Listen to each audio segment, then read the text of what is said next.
বেশিরভাগ মেয়েদেরই ভালোবাসার জায়গা হচ্ছে রান্নাঘর, সেই রকমই আমারও ভালোবাসার জায়গা হচ্ছে আমার এই রান্নাঘরটা। আর এই রান্নাঘরটা আজকে যে তোমাদের সাথে আবারও শেয়ার করছি সেটারও কিন্তু অনেকটা কারণ আছে, আর সেই কারণটা তোমাদের সাথে শেয়ার করব।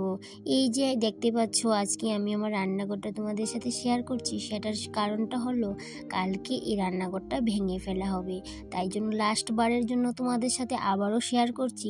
এর আগে কিন্তু অনেকবার আমি তোমাদের সাথে আমার এই কিচেনটাকে শেয়ার করেছি আর অনেক ভালোবাসাও পেয়েছি।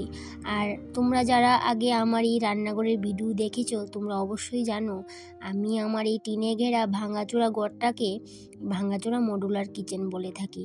আর এই যে ভাঙাচোরা মডুলার কিচেন বলে থাকি সেটাতে কিন্তু অনেকটাই সুখ পাই, অনেকটাই কষ্ট হচ্ছে, তাও কি আর করা যাবে, ভাঙতে তো হবেই। কারণ রান্নাঘরটা ভাঙারও বিশাল বড় একটা কারণ আছে, তাই জন্য ভাঙতে হচ্ছে। কারণটা তোমাদের সাথে অন্য একটা ব্লগে শেয়ার করব।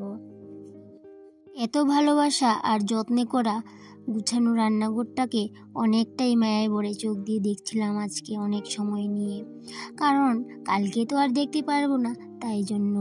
আর এক্ষুনি পুরো রান্নাঘরটা কিন্তু খালি করে নেব, কারণ কি সকালে এই যে কাজের লোক চলে আসবে ঘরটা ভাঙার জন্য, তো সকালে তো আর সবগুলা জিনিস সরাতে পারবো না, তাই জন্য এই রাতের বেলায় পুরো রান্নাঘরটা কিন্তু ফাঁকা করে নিয়েছিলাম। এখনও কিন্তু নতুন রান্নাঘর তৈরি করা হয়নি, এই ঘরটা ভেঙে এই ঘরের টিনগুলা দিয়েই নতুন রান্নাঘর তৈরি করা হবে। আর যতদিন না রান্নাঘরটা পুরোপুরি কমপ্লিট করা হবে ততদিন কিন্তু ওই আমাদের যাযাবরের জীবনই কাটাতে হবে। আর এইদিকে দেখো এই যে সকালবেলা তোমাদের সাথে আবারও আমি আমার ফাঁকা রান্নাঘরটা শেয়ার করছি।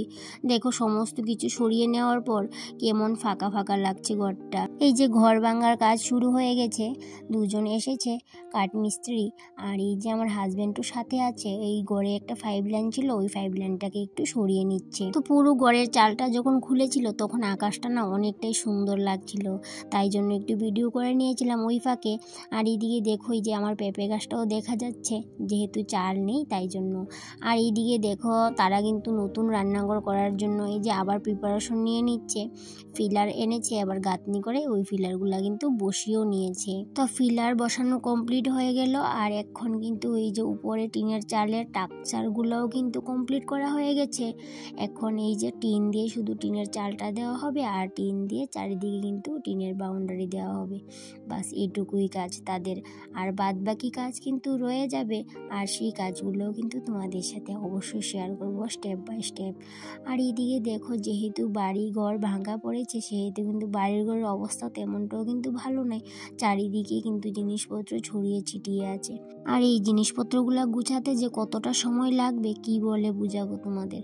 আর এইদিকে দেখো নেক্সট দিন তারা কিন্তু আবার চলে আসলো, আর আমি কিন্তু এই যে 2 দিনের ভিডিও একসাথেই তোমাদের শেয়ার করেছি, যেহেতু একদিনের পার্ট দেখে তোমাদের মজা পাবে না, সেই জন্য কিন্তু ওই যে 2 দিনের ভিডিওটা একসাথে জুড়ে তবেই তোমাদের সাথে শেয়ার করেছি। এই দিকটাই দেখো আমি কিন্তু পরের দিন ভিডিওটা শ্যুট করেছি, কারণ কি ওই যে 3 দিন তারা কাজ করেছিল ওই 3 দিন কিন্তু আমি অনেকটাই ব্যস্ত ছিলাম, তো সেই জন্য সব কাজ তোমাদের সাথে আর শেয়ার করতে পারিনি। আর সেই জন্য এই যে আগের দিন ঘর ভাঙা পরের দিন ঘর তোলা ওইটা কিন্তু তোমাদের সাথে শেয়ার করেছি। আর এইদিকে দেখো তারা ঘর দূর কমপ্লিট করে চলে গেছে, আজকে ওদের আর কাজ নেই, তো তাই জন্য ভাবলাম যে আজকে বাড়িঘরটা পরিষ্কার করে নিই, যেহেতু আজকে কাজে আসবে না তারা, তাদের কাজ শেষ, তাই জন্য ভাবলাম যে উঠানটাকে ভালো করে একটু ঝাড়ুও দিয়ে নিই। কারণ কি তারা এই যে 2-3 দিন ধরে কাজে আসছিল উঠানটাও কিন্তু ঝাড় দিতে পারছিলাম না। এদিকে দেখো উঠানটা অনেকটাই কিন্তু ধুলো উঠছিল, তাই জন্য এই যে ভালো করে একটু জলের ছিটা দিয়ে নিয়েছিলাম ধুলো যাতে না উড়ে, সেই জন্য। তো কাঠমিস্ত্রি দাদাদের যেই কাজগুলো ছিল তারা কিন্তু কমপ্লিট করে চলে গেছে, এখন তাদের আর কোনো কাজ নেই, এখন যেই কাজগুলো আছে সেইগুলো অন্য লোক দিয়ে করাতে হবে। আর যেহেতু 2-3 দিন কাজের লোক আসবে না সেহেতু ভাবলাম যে বাড়িঘরটা একটু পরিষ্কার করে নিই। আর এই 2-3 দিন তাদের কাজের চাপে আর বাড়িঘরটাও কিন্তু তেমনভাবে পরিষ্কার করতে পারিনি, যেহেতু ঘরদোর ভাঙা পড়েছে সেহেতু কিন্তু সারা বাড়িতে এই জিনিসপত্র এদিকে সেদিকে পড়ে আছে, গুছানো আর হয়নি। আর এই দিকটায় দেখো রান্নাঘরের জিনিসপত্রগুলোও কিন্তু বাইরে বের করে রেখে দিয়েছিলাম, টেবিল, এদিকে রান্নাঘরের বিস্কিট, এই সমস্ত জিনিসগুলো বাইরেই ছিল 2-3 দিন ধরে, তো আজকে ভাবলাম যে এইগুলোকে ধুয়ে তুলে নিই, কারণ কি ওই যে রান্নাঘরের জিনিসপত্রগুলো আমার বারান্দার মধ্যে কিছুটা রেখেছি আর কিছুটা অন্য রুমে রেখেছি। ওই যে বলেছিলাম যে যাযাবরের মতো থাকবো 2-3 দিন, তো সেই অবস্থায় কিন্তু হয়ে গেছে। এদিকে টেবিলটাও অনেকটাই নোংরা হয়েছিল, তো ভাবলাম যে আজকে যেহেতু সুযোগ পেয়েছি বার করে নেওয়ার, তো যেহেতু বাইরে আছে সেহেতু ভালো করে কিন্তু পরিষ্কার করে নিচ্ছি তাই জন্য। এদিকে দেখো আমার রান্নাঘরটা কীরকম হয়েছে। এই যে এতটুকু উঁচু করে করেছে বেড়াগুলো, কারণ কি এই অতটুকু উঁচু পর্যন্ত কিন্তু মাটি পড়বে, তো সেই জন্য কিন্তু অত উঁচুতে আছে বেড়া। তো এইদিকে তারা যখন কাজ করে চলে গেছে, কাঠের টুকরো লুয়া এসব পড়েছিল, তো সেগুলোকে কিন্তু ওই যে তুলে বস্তার মধ্যে রেখেছি। আর এই দিকটাই দেখো টিন, তারপরে বাঁশ, এগুলা কিন্তু ওই যে সামনের জায়গাটায় পরে কীরকম হয়ে আছে। তো এইগুলো ভাবলাম যে বিকেলবেলা অবসর টাইমে এগুলো সেরে নিই। আর এই যে আমার রান্নাঘরের ভিতরে জায়গাটা, এদিকে রুমটার সাথে একবারে জয়েন করে রান্নাঘরটা তোলা হয়েছে, কারণ কি আমাদের থাকার ঘরটাও কিন্তু এই রুমটাতেই আমরা করে নিয়েছি। আর যেহেতু থাকার ঘর এদিকে করে নিয়েছি, সেহেতু কিন্তু ওই যে রান্নাঘরটাও এটার সাথে জুড়ে এদিকে করে নিয়েছি। আর এইদিকে দেখো এই ঘরটা তোলার সময় এই জায়গার মধ্যে একটা সুপারি গাছ ছিল, তো তাই জন্য কিন্তু সুপারি গাছটাকে কাটতে হয়েছে।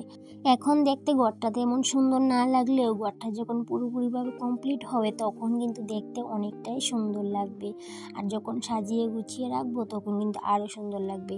আর তোমাদের সাথে অবশ্যই শেয়ার করব, স্টেপ বাই স্টেপ সমস্ত কাজই তোমাদের সাথে শেয়ার করি, এটাও কিন্তু শেয়ার করব। আর এদিকে দেখো ঘরের সামনে অনেকগুলো নারকেল পাতা, কারণ কি ঘরটা তোলার সময় নারকেল গাছটা কাটা হয়েছিল কিছুটা, তো সেই পাতাগুলোকে এখানে জমিয়ে রেখেছি। আর এদিকে বাঁশগুলোকেও এদিকে সরিয়ে নিয়েছি।